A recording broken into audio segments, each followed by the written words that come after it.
Hello, this is Dr. Serena Satcher, and treat yourself to health. Today, we are going to talk about the topic of the month, which is breast cancer. And you may know that I have had breast cancer in the past, but I've been free of it for 4 years, this past March. And we are going to talk about something that I'm finding that I actually have a lot of interest in because of my background in physical medicine and rehab. So, we're going to talk about why breast cancer survivors get joint pain and how to fix it naturally. So, this is going to be a little bit longer than my normal videos. But I want you to know that I am going to talk about what you can do about it. If you have joint pain, shoulder pain, which is the most common in breast cancer survivors, things that you can do in your lifestyle. So you could change your nutrition, your exercise, address stress, sleep. You know the drill. Functional medicine is my game. So that's what we're going to hit. And I hope that you can stick around to the end of the video. And if you could, please click the like button. Also, it helps us in the algorithms. If you stay on till the end of the video, it's not going to be super long, but it's a little bit longer, like maybe 20 minutes.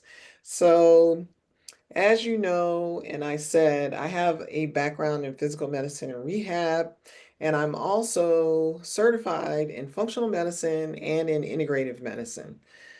So if you know someone who may have this problem, you may want to stick on here so you can maybe help them to find the resources that they need.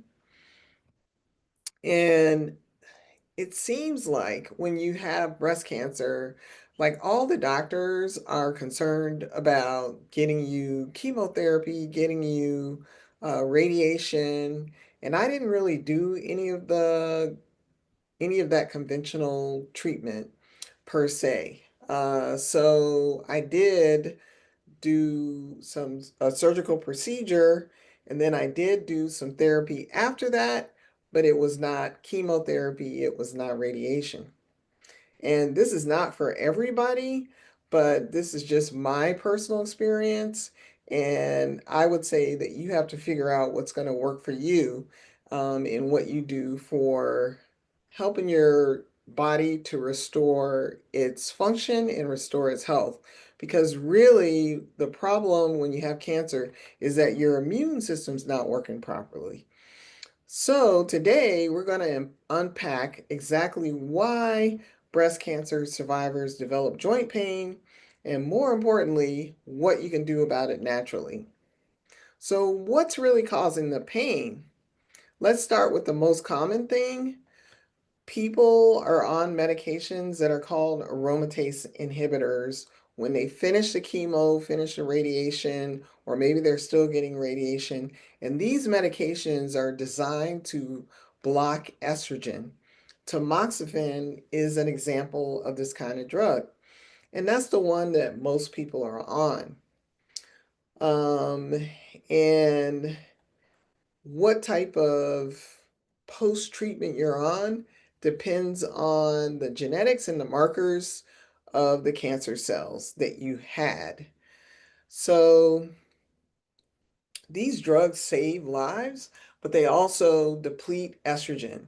And many people are in a stage in life, anyways, where they're perimenopausal or menopausal, so the estrogen is already dropped. But then, if they find that you've had estrogen markers, or even if not, we know that estrogen is kind of like a fertilizer for these cells to keep replicating, and it causes growth. It's a hormone that will cause growth. So it's a powerful anti-inflammatory hormone also, and it keeps the cartilage hydrated and the joints flexible. Without estrogen, inflammation goes up. So collagen production can go down, and the tissues that used to glide smoothly now feel dry and creaky. So combine all that with the stress of getting chemotherapy and radiation, months of less movement. You do a lot of laying around because you're fatigued, your changes in posture from your surgery, because if you had surgery on your breast, there's a tendency that you're kind of hunching forward and that your chest is contracting, and you have to make some kind of effort to spread things out. So, and then on the side of the surgery, you can have swelling because the lymphatics are not draining properly. Lymphatics are all over the body and they are connected with your fascia. Fascia is a layer that's underneath that everything else is kind of like connected to.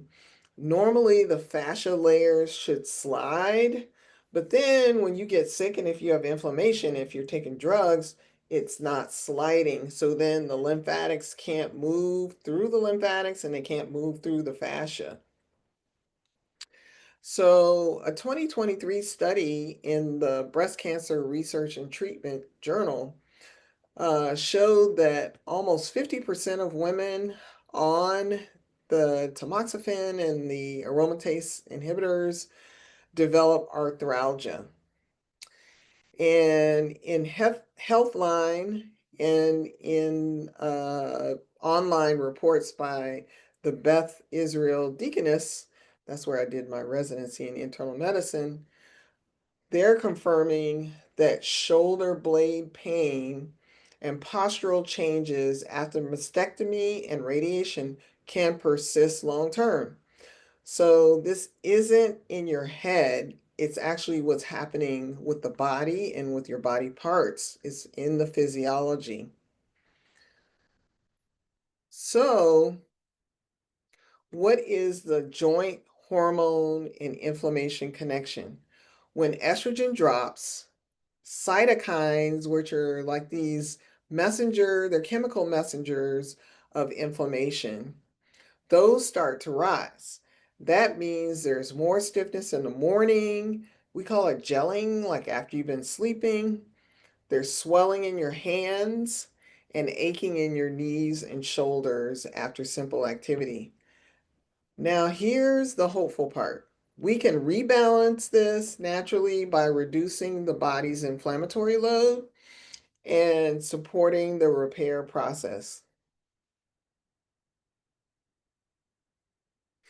With inflammation, inflammation can cause tissue breakdown, it can cause loss of joint fluid, it can cause pain, and cause you to have less movement, even more stiffness. So the goal is to break that cycle, and that's what prehab and mobility work are designed to do, whether before or after treatment. And this is something that I promote in my practice, prehab and mobility work. So from the functional medicine perspective, let's talk functional medicine because it's not just about where it hurts, but it's why it hurts. So there's three main pillars to address: nutrition and inflammation, movement and fascia, and then mind body healing. So let's talk about those. So, with nutrition, obviously, this is something we really focus on in functional medicine, and we're focusing on getting the inflammation down and also on helping the body to detoxify estrogen because estrogen breakdown products can be toxic inside the body if you're not eliminating them through the liver. So things that can help the liver eliminate are cruciferous vegetables, flax, berries, green tea, and turmeric, and avoiding like seed oils or ultra processed oils and sugar that fuel inflammation. So number two is movement and fascia health. And I mentioned the fascia.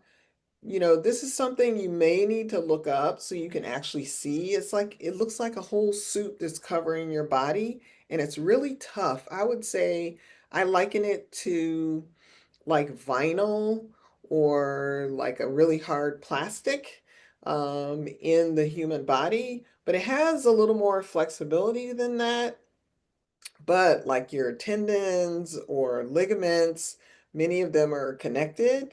And then also, as I mentioned, the lymphatics. So we need to get this fascia moving. And if you've had surgery, then they definitely have cut through the fascia, and then you get scar tissue where the edges are meeting, and that makes it less flexible and takes away some of that smooth gliding that it had before.